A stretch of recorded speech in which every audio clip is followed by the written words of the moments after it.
வணக்கம். நான் உங்கள் PKK in life designs with PKK. இந்த தடவை பிரபஞ்சத்தை மாத்திரம் இல்லாமல் சில சமூக தேவையான சில விஷயங்களை பேச விரும்புகிறேன். நான் இங்கேருந்து சென்னையிலேருந்து ஸ்ரீரங்கம் ட்ராவல் பண்ணி போனேன். ஸ்ரீரங்கம் கோவிலுக்கு போனேன். போகிற வழி நெடுக என்னென்னா ரோடெல்லாம் பிளாஸ்டிக் கவர்ஸ் நீங்கள் சொல்ல மாட்டீங்க. 350 கிலோமீட்டர் ஃபுல்லாகவே பிளாஸ்டிக் கவர்ஸ் தான்.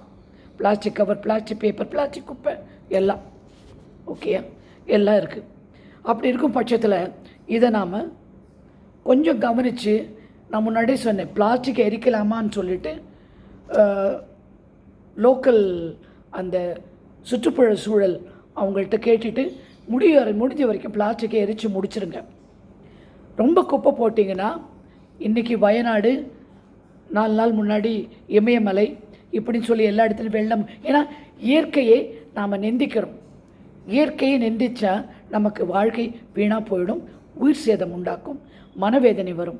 தயவுசெய்து இந்த பிளாஸ்டிக் கவர், பிளாஸ்டிக் பாட்டில் இந்த விஷயத்தை கவனமாக என்ன பண்ணணும் அப்படின்னு சுற்றுப்புற சூழல் டிபார்ட்மெண்ட்டில் போய் கேட்டுட்டு, ஊருக்கு அல்ல தெருவுக்கு ஒருத்தர் போய் ஏதாவது இதை ஒரு முக்கியமான விஷயமாக எடுத்து நீங்கள் செய்யணும்னு ரொம்ப வேண்டி கேட்டுக்கொள்கிறேன்.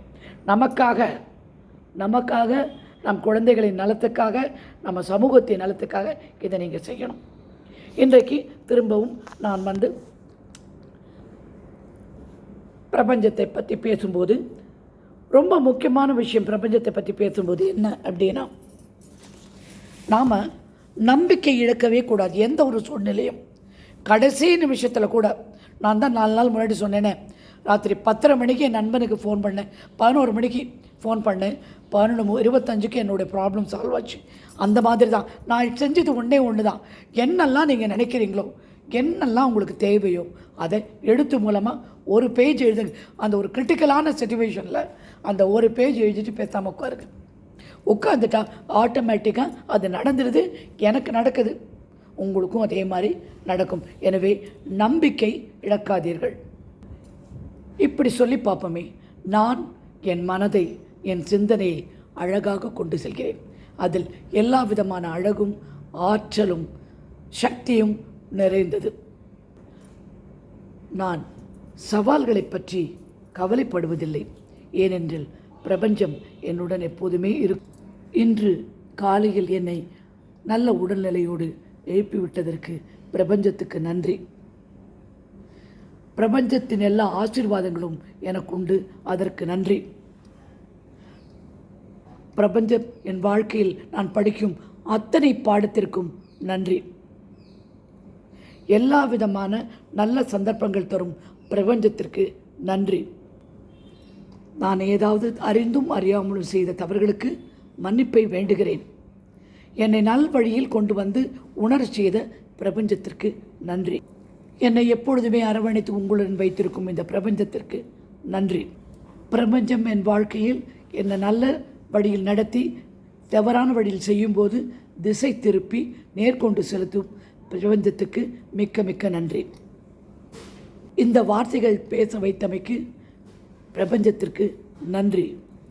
உங்களை சுற்றி எப்பொழுதும் நல்லவர்களாக வைத்துக் கொள்ளுங்கள். நமக்கு ரொம்ப முக்கியம். நல்ல மனுஷங்க நம்ம கூட இருந்தால் தான் நம்மளால் நல்ல விஷயங்கள் செய்ய முடியும். உங்கள் வேண்டுதலை பிரகடனப்படுத்துங்கள். அதாவது அஃபர்மேஷன் சொல்லிகிட்டே இருங்க.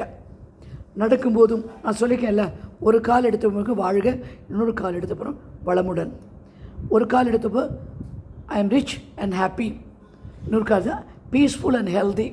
இப்படி ஒவ்வொரு காலம் எடுத்து வைக்கும்போது சொல்லி அப்படி பழங்க. அதே மாதிரி மூச்சு இழுக்கும்போது நான் நல்ல மனமீதுடன், செல்வ செழிப்புடன், சந்தோஷமாக இருக்கிறேன், பிரபஞ்சத்துக்கு நன்றி அப்படின்னு சொல்லுங்கள்.